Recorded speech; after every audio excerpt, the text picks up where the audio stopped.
Hi, my name is Ms. Chrissy Jones, and I'm the Dialectic art instructor. Now, art has 3 cycles at the Academy, and this year we're in Cycle 1. In a moment, I'll take you to the art desk and show you what we'll be doing this year in Cycle 1. I'll also discuss the classroom procedures and expectations, as well as our homework. In class, students should come eager to learn, joyful to participate, and willing to contribute answers to the discussion questions from things they've looked at through the week. Please feel free to call me with any questions, or you can email me. I'll put those links below. In the event of a quarantine, I'll be providing Art-to-Go kits. Students can pick up the kit, and then we'll continue online using pre-recorded videos you can watch at your convenience. I look forward to meeting each and every one of you, and I'm excited about this school year. Alright, so here we are at my messy art desk, and I wanted to show you what we're going to take a look at. I'd like to talk to you about what we're going to study this year, what is going to happen in the event of quarantine. I'll show you a little bit about our behavior charts. I'd like to show you about our routines, and I'll talk to you a little bit about our art history homework. Alright. So here's a little list. It's mainly for me to look at because I'm sure you probably can't read this writing too much. But in quarter 1, we're going to talk about the elements of art and the all-important value strip. We're also going to talk about the importance of shape and form. Now I know that all sounds fabulously boring. However, we're going to dive in right away, and I'm going to teach you how to oil paint a lime slice. So I'm really looking forward to that. After that, we'll talk about landscape art, and we'll do a watercolor landscape. Finally, in that quarter, we're going to do a collaborative piece.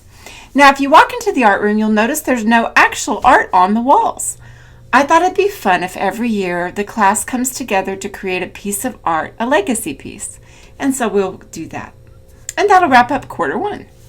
In quarter 2, we're going to study how to do a pumpkin using graphite. We're going to talk about what cross-hatching is in art, and then use that skill to carve a lino print. So every student will be given a block of linoleum, and then we'll carve that, and then we'll make prints from that. And printmaking is especially a lot of fun, especially right before Christmas. When we return from Christmas break, we're going to begin working on the loom, and that is a lot of fun. Last year the students really enjoyed that. And then we'll work on our annual self-portrait. In quarter 4, we're going to do our skull drawing. We're going to work with charcoal. And I always like to think about Hamlet there and Horatio. So we're going to work on the skull. And finally, we're going to use clay to make a slab box. And that will hopefully wrap up our year in art. Now, if there's a quarantine, this is the plan for quarantine. Now, like all things COVID-19, it is subject to change. The administration will make the best decisions based on the information they're being given. But right now, my plan is to make a quarantine kit. It'll contain the art supplies listed here, and we'll continue online using pre-recorded classes that you can watch at your convenience. And of course, when you get stuck or have completed an artwork, you can turn it into me online for evaluation and advice. These are our art routines. As students come in, they're welcomed, and we begin on Tuesdays with a little bit of art history. They'll come in with homework from the previous week, and we'll have a lively art discussion. After that, we'll get to work on our art project. There'll be cleanup, homework issued, and a closing prayer as we dismiss. On Thursdays, students are welcomed into the classroom. We work on our project. There's cleanup, a closing prayer, and dismissal. By the time a student is ready for dialectic studies, they should know how to act in class. Now, in art class, I do ask for 3 different levels of behavior. Sometimes the class needs to remain absolutely silent and focused on what I am saying or what they're doing. Sometimes this really does help if we need to make a breakthrough in our art.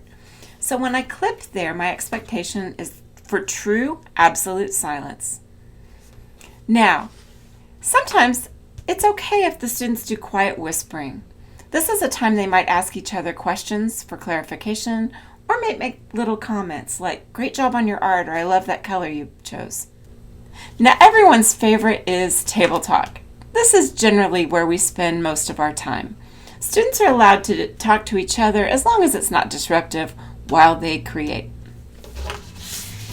This chart is at the front of the class, but this chart is something every student has beside them.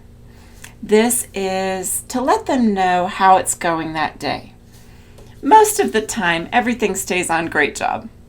But if a student does something that disrupts the class, I give them a warning. And they're just meant to kind of think about, all right, now do I really want to get into the consequences? The first consequence is an art analysis due at the next class period. Now, I love to look and study about art. I imagine most of my students are going to love looking and studying art, but probably no one wants to write a 2-page research paper. So there's a lot of thought that must go into continuing to disrupt our classroom. After that, if we need to move it further, there'll be parent contact and a trip to the office. But most of the time in our classes, it never goes beyond this. Finally, most weeks there'll be art history homework. This is an example. Students are asked to consider 2 paintings and compare and contrast them. On the back of this assignment, students are given room to compare and contrast. When they bring this back on Tuesday, they'll be able to contribute to our class discussion in art history. So we've discussed our syllabus, our quarantine plan, our classroom routines, our discipline strategy, and our weekly homework. If you have any questions at all, feel free to email me and I will answer you back as soon as I can.